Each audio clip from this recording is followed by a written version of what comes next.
আপনারা দেখছেন এক টুকরো পৃথিবীর খবর নিউজ বাংলা। আপনাদের কথা নিউজ বাংলার খবর।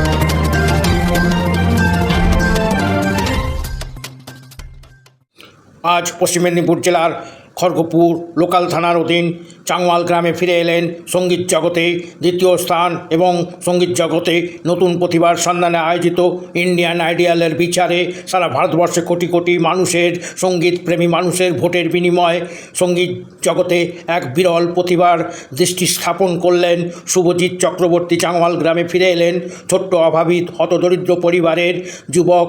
একটি ছোট্ট প্রাণ দোকান মায়ের সঙ্গে চালাতেন। ওনার বাবা সঙ্গীত জগতে এক প্রতিভাবান সঙ্গীত শিক্ষক।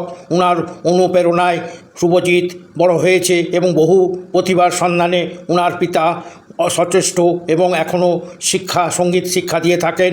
চাংওয়াল গ্রাম শুধু নয়, খারডাঙ্গা কাজলা গ্রাম সহ পশ্চিম মেদিনীপুর জেলা তথা পশ্চিম বাংলায় এক বাঙালি নতুন প্রতিভা মুম্বাইয়ের পথে ফিল্ম ইন্ডাস্ট্রি সহ বিভিন্ন ক্ষেত্রে এক নতুন প্রতিভার স্বাক্ষর রাখলো। ধন্যবাদ সবাইকে। News reporter Shankar.